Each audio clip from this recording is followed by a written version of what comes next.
still had a space frame chassis, but the Lotus 25 had a monocoque, lighter, stiffer, and far better performance. So two of those on the front row with the Ferrari in the middle.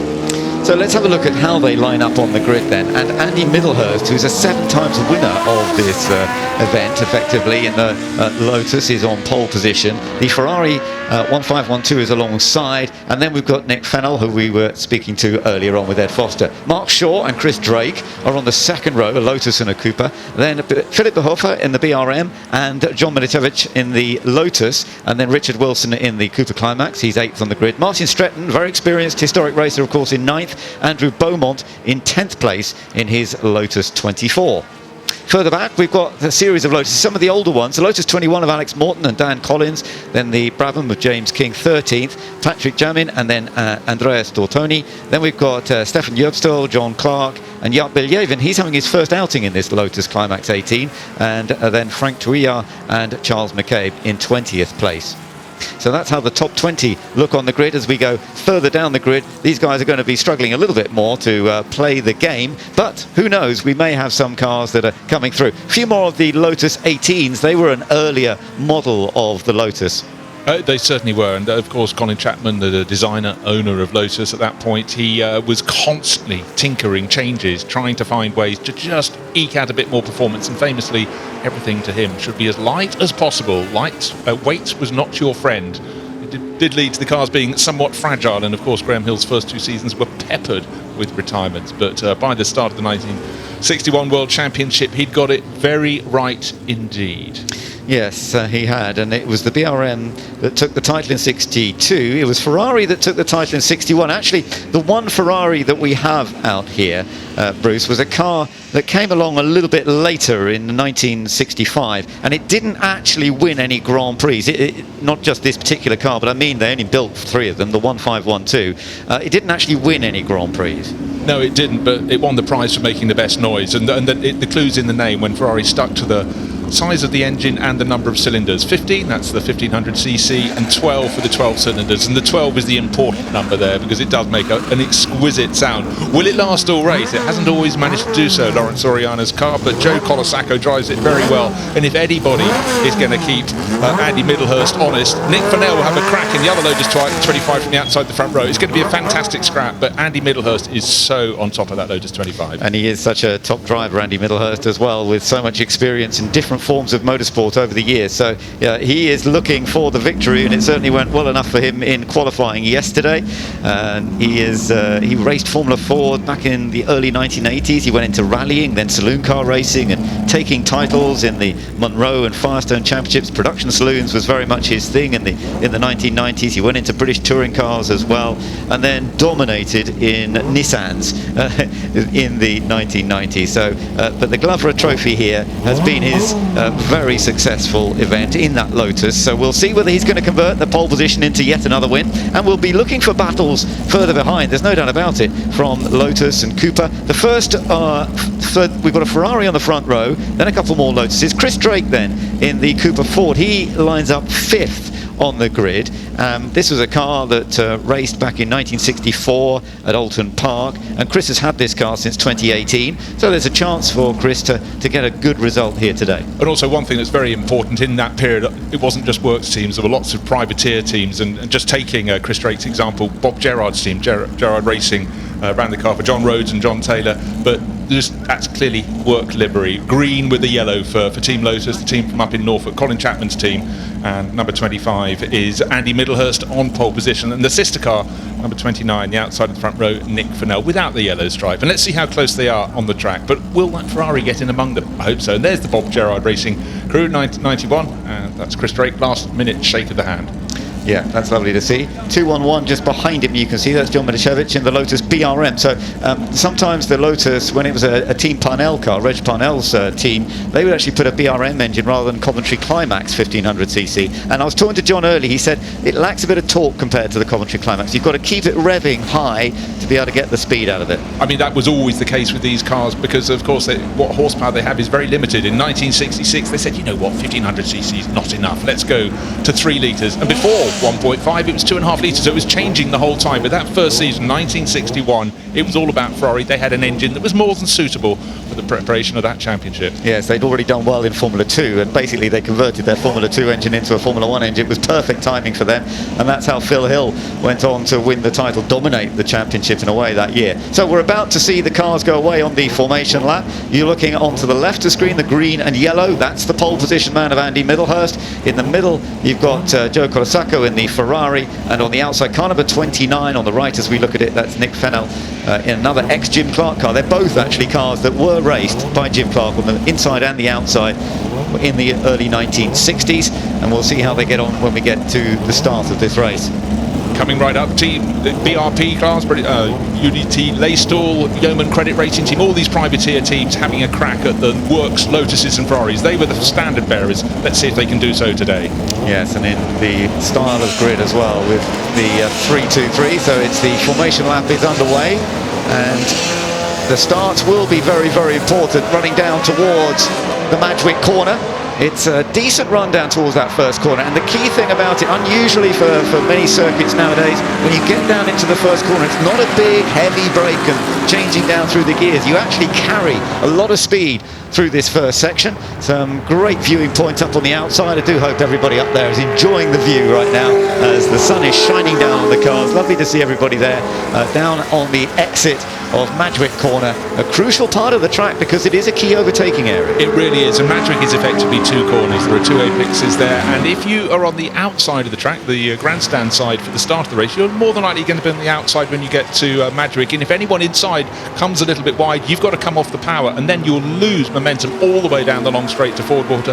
And Ford Water, well, it's probably flat, isn't it? Maybe a little confidence lift, so if you've lost 2 or 3 miles an hour, that will manifest and become more and more, and you'll be ruining the fact that you just weren't quite brave enough. Your foot came off the throttle, but preservation is a good thing too. Into St Mary's and then down towards Lavant. This is sort of the most distant corner, if you like, from the pits. So then they start heading back again on this clockwise circuit, the aerodrome circuit, but with a few more little ups and downs to the nature of the circuit than many other aerodrome circuits that were picked up after the war. This definitely has a little bit more elevation change in it and some slightly odd cambers, which is all part of the fun and games. It is an experience here, knowing where there's the odd bump or so that may just unsettle your car, and we call it the Lavant straight, but of course it's even got a kink in it at the start, and then at the end it does a very funny thing. You need to position the car on the building, towards the building, straight ahead from you, and suddenly the track is 1-2 car widths narrower, just at the point you need a little bit more width for a bit of overtaking, and the car's just approaching that point right now. Yeah, this is one of the key areas. Trying to overtake here, it's not impossible, but it is tricky, as you say, because it's easy to get blocked out. Then you come through the right-hander, and then you get a quick acceleration before a heavy brake into the chicane, and that sometimes does allow some overtaking. But it's really, once you're into the chicane, there's one line through it, so you don't really want to be going in there side by side. But one of the many, many advantages of these early 1960 Formula 1 cars is the fact they're very narrow. They're about as small as they can be. So in comparison to the Can-Am, McLarens and things we've seen in some of the other races, there's a little bit more space, but it still is only really one line through that chicane. So here we go then, the car's heading down to line up on the grid, and we are going to see how the Glover Trophy is going to work its way out here, and there's a lot of excitement building up as we look forward to Formula 1 cars from the early 1960s in great form now, beautifully restored, rebuilt, many of them shining and in their original trim as well. But the man Andy Middlehurst that you're looking at right now on our screens is the man that we are expecting to take the victory after an impressive pole position at a 1 minute 22.6 yesterday compared to 1:24.4. But Joe Colasacco, as we heard, did have a problem, suspension problems on the Ferrari, so there could be a little more pace out of that car. Which of them is going to be faster off the line? Who's going to make the better start? We're about to find out. The Glover Trophy at the Goodwood Revival is all set to get underway. They're revving the engines, the flag flies, and we are underway, and it is a good start for the Ferrari, and Joe gets away slightly better than Andy, but it's going to be side by side down into the first corner, and Andy Middlehurst does actually pick up enough pace. Obviously got a good engine there that gave him that energy to get in front as they went into the first corner. Now let's just watch behind to see if anybody's battling hard. It's a nice little battle going on behind them at the moment. Chris Drake in the number 91 trying to hold on to that next position, and in through Ford Water. Flash get out through here and now trying to get a feel for the car. Yeah, really interesting start. Just a little more punch off the grid from the 15-12 Ferrari, Joe Colasacco. But before they'd even got down to the first corner, it was Andy Middlehurst putting his stamp on this race. The second of the Lotus 25s with Nick Fennell into the compression and up the rise into Lavant corner. The first 4 cars starting to make a break, with Chris Drake fourth in that line, having started 5th in the field. I think Mark Shaw missed out a bit. He's lost a couple of places. My goodness, that was very close to contact there, wasn't it? It might have been Andrew Beaumont, who's a single-digit number on the nose of that Lotus, but other cars were turning right, and he wasn't at Lavant. But the first 2 are now starting to make a break. And again, in a straight line, the Ferrari's a bit quicker, but because Andy Middlehurst knows this Lotus 25 so well, he just gets it round the corners all the better. But it's super tight in the midfield. Well, we're just looking down the field, but as you see, Andy Middlehurst does have the advantage as they come through the chicane for the first time, trying to keep it neat and tight. There's a bit more battling going on, and he's opened up a bit, as you say, through the corners. Andy Middlehurst definitely has the advantage. Colasacco in second, Fennell is in third place. Chris Drake is still up there. He's in fourth position, but the one who lost out, as I mentioned, was Mark Shaw, number 99. He's dropped down to sixth place. He started fourth, so he's missed out on a few places. There's Chris Drake in the Cooper, and he's gone well here in the past. Let's see how he gets on this time. Can he get a podium finish today? He's going to have to push a little bit harder and try and find a way past Nick Fennell if he's to do that.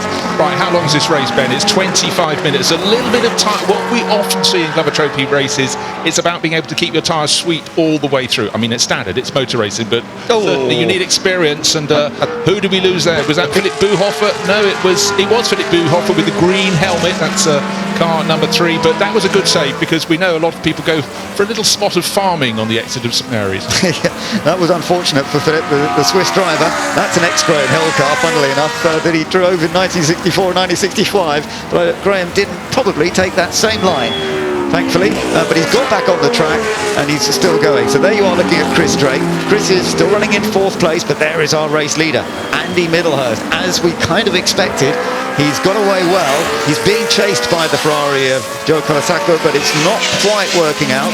And then as we come down through the order, they're looking at Richard Wilson going through in the Cooper, and then that little error from Philip. Let's have a look at this. I don't know if we're looking at the same. No, we're looking at a bit of smoke actually coming from one of the cars. It's Martin Stretton's car that's smoking away a little bit there, so he's tumbling down the order. That's unfortunate. Sorry, it's not. It's Sam Wilson who's dropping back from 6th place by the looks of things. All right. Okay, so we'll see how that goes. But Martin Stretton has dropped back as well. Okay, no, it is Stretton further back. In fact, Sam Wilson, they've both got a dark blue helmet with bright green swirls atop, so I jumped the wrong way. But look, first to second, it's opening out all the time. It was 1 second at the end of lap 1. It's 1.7 seconds at the end of lap 2. Halfway round lap 3, you can still see Andy Middlehurst, so much poise.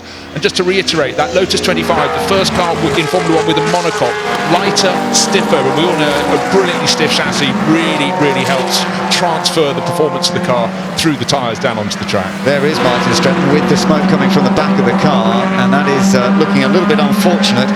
Martin, who's won the Glover Trophy in the past himself, he's always very rapid in all forms of historic classic racing cars, but that is not looking good, is it?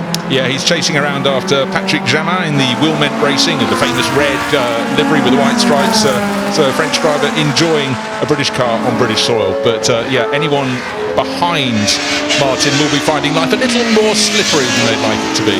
Good battles going on. We saw James King actually involved in that little battle that's just inside the top 10 there. So this is all looking quite insane. 22, that's James King in the Brabham, and he's under a bit of pressure at the moment, isn't he? From the number 26 of Andrea Stortini. Well, he's just yes, he is under pressure. Very tidy exit. Now, a little story about James King. As a student from America, he twisted his family's arm. He's just lost the inside, actually. Lost the place, so he's gone the other way. Stortoni moving up through. That's Andrea Stortoni, ex Marston Gregory car, and in those days, of course, lots of drivers drove each car because they got moved around between the teams. But just going back to James King, that number 22, the green and gold Brabham, he came over and saw Dan Gurney win the French Grand Prix at Rouen, the first win for Brabham chassis in Formula 1. He went back to the States, continued his education, came back to the UK to start his racing career in the next decade. A lovely story, and here he is, 58 years on from that win at Rouen, and he owns the car and he races it and drives it very well indeed. Oh, that's lovely to see. And there we can see still James King's trying to battle away, and keep a bit more positioning here if possible. Oh, we've got a oh no, what a shame that is, John Milicevic, and it's got a broken right front suspension, and thankfully he's been able to pull off to the side without making contact, and I think that probably just snapped. Let's have a look. Yeah, I think it's just the front wishbone onto the lower front upright has broken away for some reason. That's Alex Morton, and sliding to the edge. It's 2-0, 20-0, isn't it? Not 2-1-1. Anyhow, I was going to say, listen to the engine notes. You can pick out the climax. That's the majority of the cars in the field. The second place Ferrari, much more aggressive sound. And goes up from Joe Colasaco. That is a great shame.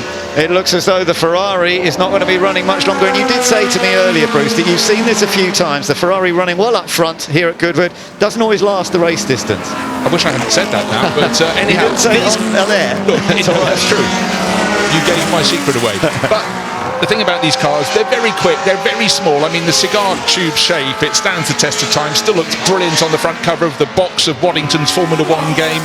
However, they were always fragile, and Lotuses most famously were very, very fragile indeed. Almost always the quickest car once they got to the Lotus 25 and in the hands of Jimmy Clark. And look at the helmet, Jimmy Clark replica, blue with the white visor strip. When you know how to drive these cars like Andy Middlehurst does, it's amazing anyone can keep up, and it just shows that performance that Joe Colasaco did have in Lawrence Oriana's Ferrari. But alas, it's not the first car in this race to have a pop. Hopefully that'll be the last. We saw 18 minutes ago. They are fragile, little engines producing a lot of power. You were right, yeah, and of course about Colin Chapman always wanting everything to be light, and that always didn't make things as reliable as they perhaps could have been. It did worry some drivers. The other aspect that Colin Chapman, I'm sure, won't be a problem for these guys because they've done plenty of races at Goodwood, is he didn't want much fuel in the car, did he? He was always saying to the mechanics, can't we take a bit more fuel out? And they would often put in a little bit extra because he nearly always made them run out of fuel. Yes, Colin. Yes, Colin. Yes, we did exactly as you said, Colin. But that was that burning desire for victory, but really cutting it as fine as he possibly could.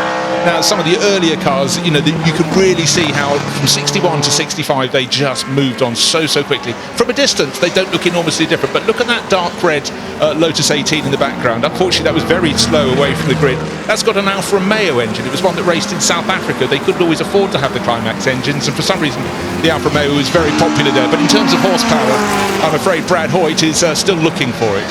So Andy Middlehurst is now lapping many of these cars. He's got a huge lead now because we've lost the Ferrari from the field. He now has an advantage of some 10 seconds over Nick Fennell, but what it does mean is Mark Shaw is up into a potential podium finishing position. He's only 1.2 seconds behind Fennell, so that's a good close battle indeed, and we'll see how that goes. And then we've got a few other drivers that are having in their own battles, but Andy Middlehurst absolutely on his own, looking for an 8th victory in the Grubber Trophy in this ex-Jim Clark Lotus, and it looks so elegant, so neat and tidy. In the days before they added wings, they didn't have the aerodynamic aspect of the cars providing lots of downforce then. They just tried to reduce the amount of drag that they had in a straight line, and of course because they just had a 1500cc engine, they could keep that engine cover very low, drop the engine down as low as possible. Centre of gravity was vital to them. Yeah, so in 1966, the year after this period came to an end, up to 3 litres, much bigger engines, and I've got a book with these amazing photographs of just the exhaust pipe shapes as they were trying to make things as aerodynamic with a much bigger lump in the back. And of course Graham Hill, we've just celebrated 60 years since his first victory, which is with one of the cars in this race. However, as we saw with his grandson Josh driving a car with one of those amazing vestigial wings, they were looking in 68 for ways of getting downforce, and they came up with some wacky solutions. The high wings eventually too dangerous, banned, bring them down low. But wings have become a thing ever since then, of course, such a crucial part of Formula One, and even current Formula One. A lot of it is about changing the rules with regard to wings and aerodynamics that keeps adjusting the whole Formula One scene. Back in the 1960s, this early 1960s, it was just about body shape, trying to reduce drag. And as you said, some of them a bit more square. The Lotus 18 is definitely more square than the later Lotus 21, for example, and then the 25 itself. I do need to apologise, that was 2:11 pulling off. I thought it was 2-0, but then we're seeing 2-0. That's Alex Morton pressing on in that Lotus Climax 21. So he was one that didn't have the suspension problem, and he should be now in the top 10. Andy Middlehurst nearly 14 seconds are good. He's got this one in the bag, but he's still got to go for a quarter of an hour further. And that's not always a guaranteed element in these races. No, of course, when you're racing cars that are in the 1960s, reliability is not always guaranteed, as we've seen already from a couple of cars. We've seen the Ferrari drop out, and we saw John Milicic have that problem with a broken front suspension as well. So that can always happen. Yeah, and Martin Stretton, we saw him leaking fluid. He is retired, and unfortunately number 2 as well, Federico Buratti, one of the Lotus BRMs, car number 2, that has also parked up. So we've lost 4, but we've still got 23, and they still look fantastic. They run on quite narrow tyres too, didn't they, when they were racing in the early 1960s, and still as they are now. And you can see there's the Lotus 18, the slightly more square machine that we just saw briefly. As we go back to the Lotus 21, which was definitely more rounded and looking for more of that straight line speed. Through St Mary's and down towards a heavy braking area, but nonetheless these single seaters, you can see they're pretty stable under braking. We'll watch some of the saloon cars coming down there later, and really they slide around all over the place. With these light cars, they can brake really quite late. They are in a straight line by the time they get on the brakes, so it makes the braking a bit more stable. Right, a few changes of places. Well, the key one is Philip Buhoffer. We saw him sliding a little bit wider out of St Mary's. He's just moved from 5th back to 4th, so he's the top BRM driver in this race, BP261. His next target, well, he's 4 seconds down on Mark Shaw, but you know what could have been. Mark Shaw, there he is, car number 99 with the blue and white helmet, and he's getting rather close to Nick Fennell. Last time around he took a third of a second. This time he looks like he's taking even more, so the charge is on. And again, a driver who made a mistake. He was starting, I think, 4th on the grid. Yes, he was 4th. He made a terrible start, fell down to 6th, and he's been recovering ever since. So this could be a battle for second, as you say. This is going to be interesting after that difficult getaway, and certainly using a lot of road there. Nick Fennell just up ahead of him. So we've got a lovely close-up view of the open-face crash helmet as well that would have been used in the early 1960s. And he is getting that little bit closer. But can he now make it work in terms of the sector times that they've done? That first sector, he was 0.2 faster than the car ahead. So he is bringing that gap down just a little bit. He was under a second behind when they came over the line last time. And you can see the determination and desire in his face as he chases after Fennell. Well, look, Nick, Ben, think back to your racing days. If you have a car just in front and you can just feel you're getting marginally closer, that doesn't half give you the get up and go. And this is the older Lotus. This is the Lotus 21 from 1961, raced by Jim Clark. He went down to South Africa, won 2 non-championship Formula 1 races there and the Grand Prix. He got his season off to a flying start, but it wasn't to be, of course, for him that year. It was very close. Here's a chance because they're in traffic, so there is an opportunity, but it didn't quite work. I wondered whether it was going to slow them both down a little bit, and he was going to be able to take advantage, but Nick Fennell just held on to second place from Mark Shaw, but Mark Shaw's putting the pressure on. The bright yellow wheels on the Lotus, very classic colour scheme from Lotus. Absolutely so. The mustard fields of Norfolk, I think that was the indication. Or the Canaries that the Dutch weavers brought across back long before. Well done for Nick Taylor keeping out of the way in that Scuderia Colonia. Lotus 18 wouldn't have the pace, but it's a question. Is it a question of when, not if? I don't know, because you can be sure that Nick Fennell's not going to leave the door open if he possibly can help it. So let's have a look at how close. So we're now coming onto the main straight here, where you really do pick up the pace. Over 140 miles an hour for the race leader, Andy Middlehurst. That's the sort of pace he's doing down here. But it is a difficult place to overtake because it's fairly easy to block the entrance here. So there's a little bit of movement. Now you've got to get this neat and tidy through the final part of Woodcote up towards the chicane. He has a little think about going up the inside, decides against it.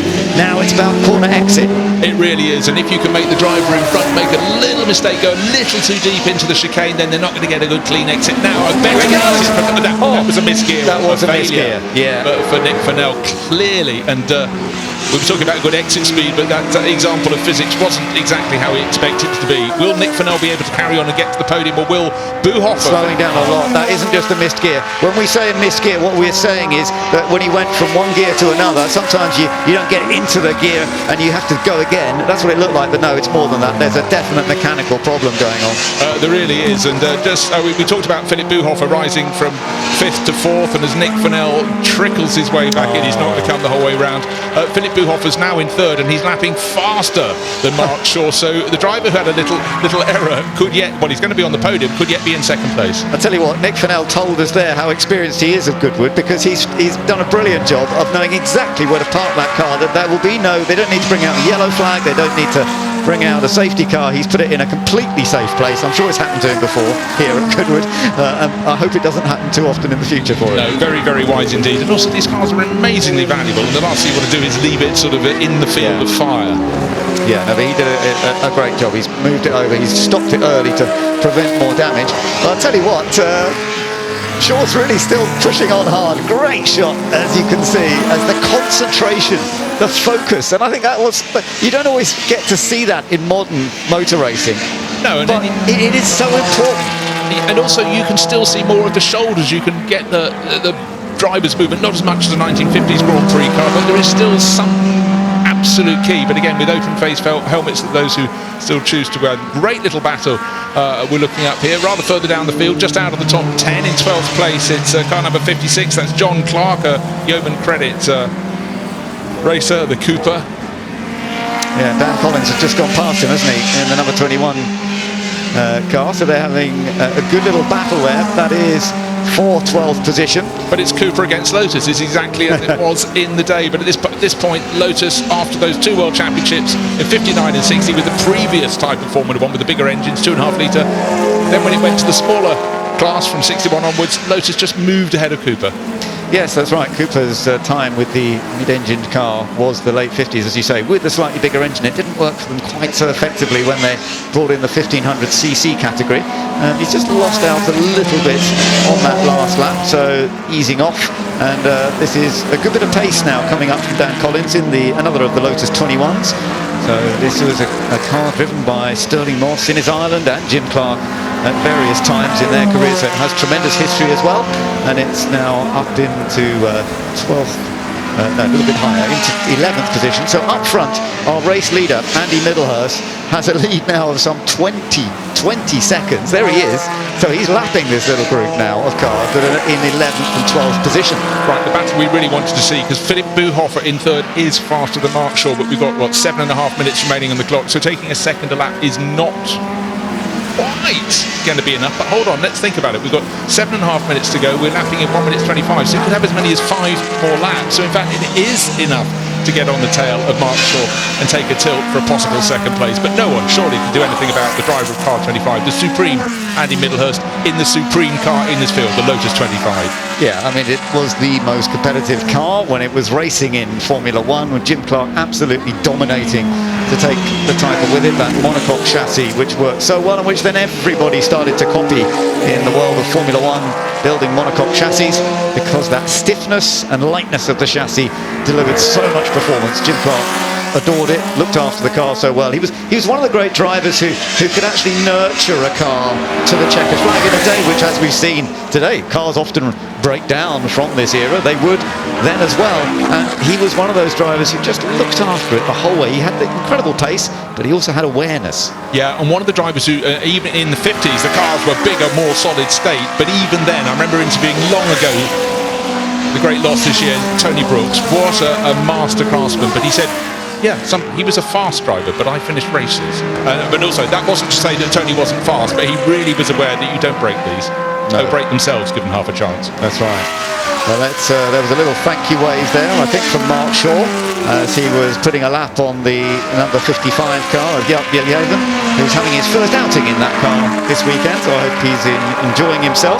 That's one of the Lotus 18s, number 55 there, the more square version, but still got this potential battle going on. So there is the number 3 car of Philip Buhoffer, who had that little off, if you remember. He went onto the grass, lost a bit of time as a result, but he is just gradually catching up. That last lap he gained over a second, so the gap is now about 1.5 seconds between them. Yeah, so I was doing the little maths, and first thinking, no, he can't possibly catch him in time. He certainly could. He could catch him by the end of this lap, if not halfway around the next one. And suddenly, having been safe in that second place, Mark Shaw is having the gap cut right down. He lost Nick Fennell. Now he's got another problem. Yeah, because he's got traffic ahead, and he's got to get past it quickly in order to keep the other car behind by going through. Ooh, the car just touching the grass, so he hasn't managed to get through yet, and he's still got the threat from behind, so he's got to watch out here. Yeah, Sid Hall's Cooper is just unfortunately right in the way, but didn't interrupt him too much in the chicane. He now is looking to get a slipstream. These low cars don't get much of a slipstream, but whatever he can get, whatever part of the toe, he's determined to get up the inside before Madrick, and only just gets past the Cooper. Now, Philippe Buhofer may be able to take a wider line and have a better exit from the corner, but then you had to have the tighter line through the second part of Madrick. But now they've got clear of the traffic. Let's see what is going to happen. The clock is counting down. 4.5 minutes remain. Philip did that well, actually. He got in there quite bravely. That was a good, brave move, safe move, but he went for it. He knows he's got a chance of taking second place here, so he wasn't going to wait too long to get past the other one, and he is now chasing down again. So on that last lap again, he was quicker than Shaw, so this change for second is definitely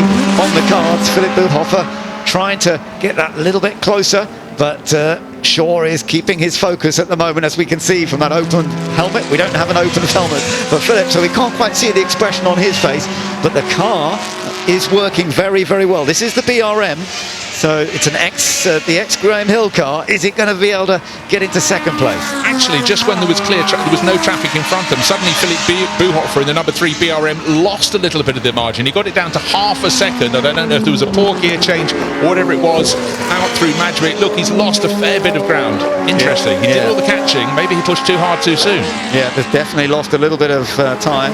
And for the moment, Mark Shaw, he makes a little error there. I don't really think he would have lost too much time. He kept his foot in, but he definitely kicked up a bit of dust on the grass there on the outside. Now that lap he did was a 25.6. It was quite quicker to Buhofer, who did a 27.1. But when he came back over the curbs on the exit of the chicane, you could look at his face with the open face helmet. I can sense him sucking through his teeth. I love that picture of the focus, though. And he's looking in his mirror. Oh, good. He's still quite a long way away.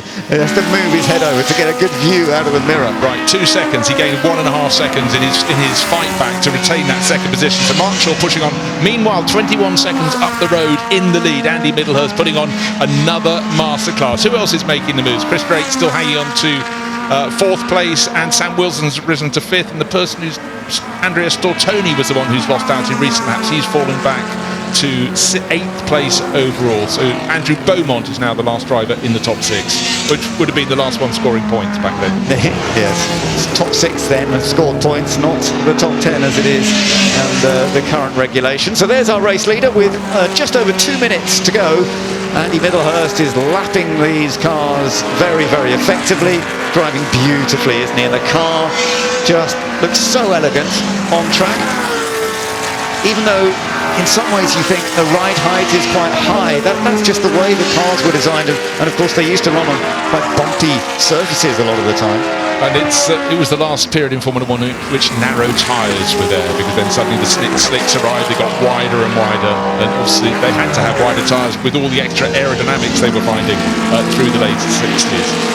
But suspension was always something that Colin Chapman's love as well. He created some fantastic independent suspension in the 1950s and then continued to create it. And it really has become a system of suspension design that then got copied by pretty much everybody. Absolutely so, and of course in the next era, when the 3-litre era and the arrival of Ford DFV, of course the suspension could then be hung off the engine, which was a stressed member for the first time, and much like the Lotus 25 suddenly added lightness and stiffness, so too did the fact that the Ford DFV could have the parts hung on it. You could put some other parts in the bin, you had all the torsion rigidity that you really needed. But really, the Lotus 25, fittingly with that 25 on the body, fittingly with the Jim Clark replica helmet, was the car of the end of this period. So elegant. 65. And that inboard front suspension, so you can't see the spring and damper at the front. You can see it at the back of the car. You can see the spring damper unit at the back, which provides the energy in the suspension, but in the front it's hidden away in the monocoque chassis, and that is to get the airflow through the car. That was reducing drag. It was something that they picked up on very early on and created. That was another aspect of the car, but they they weren't the only ones to do that, but it was an aspect that was being well utilised in the early 1960s. Now, Philipp Bühofer still in third place, going on to what is the start of the final lap. He gave it a really good lick. Remember, he ran off the circuit at St Mary's, only just lost ground, but the last few laps for him have been slower. Mark Shaw reacted. Don't forget, the gap came down to under half a second. Mark nearly dropping the car last time around out of the chicane. This time he's absolutely nailed it. He's not going to win the race, but second place surely is now in his hands. The race time has come to 0, and when the leader comes back around, it will be to see the checkered flag for the Glover Trophy here at the Goodwood Revival on a glorious Saturday after a great job in qualifying, which saw him take pole position by 2 seconds virtually. He has taken dominance in this race. A great start, a good run down into the first corner. He has controlled the race from the very beginning. He's now into the final corner, and it is Andy Middlehurst once again in the Lotus 25 who wins the Glover Trophy at the Goodwood Revival, celebrating to see the checkered flag. And it's a big margin. Now it looks like it's going to be Mark Shaw who's going to come home his second in another Lotus, the earlier Lotus 21. He's going to come through in second place. It's car number 99. It's the second of those two. He's had a really good race, and it's nice to see him punching the air. And third place there, Philipp Bühofer, who challenged for that second place for a little while. And there you can see them both looking pretty happy, actually, with the way things have gone. Well done to the two of them. They scored excellent podium finishes as a result. And of course it was a shame to lose Joe Colasacco in the Ferrari fairly early, because he was running in a strong second place, couldn't quite keep up with Andy Middlehurst, but it was lovely to hear that flat 12 engine screaming around the circuit. Sadly it didn't last for whatever reason. For whatever reason, it's possibly a tuppeny, threepenny piece, or maybe something that cost just a few lira. But towards the end of the race, I just want to pick out the fact that Philipp Bühofer regathered his senses and closed right in, just 1.1 seconds off the tail of Mark Shaw on the end of that final lap. 18 laps in the bag, they'll have all enjoyed it thoroughly. Chris Drake ended up in 4th place in the number 91 car, and then we saw the number 14 car, Richard Wilson. So he started in 8th, ended up in 5th place, so that certainly gained him a few places as well. And the top 6 was completed by Andrew Beaumont in another Lotus 24. But our race winner there, a dominant race win for Andy Middlehurst, with so much success in his career, and he's won so many times in this particular car as well. He's won at Monaco, the historic race at Monaco. He's won many times too, hasn't he? Yeah, he's just totally on top of this car. He really knows. He's a quick driver, but he also he understands how it should be set up for the various circuits as well. Of course, how you set it up for Goodwood is totally different from Monaco. But I reckon also the decades of his racing and rallying experience, but the diversity, that really helps, and the fact he's one of those very technical drivers. But he's an expert in this, and he's done it yet again at Goodwood.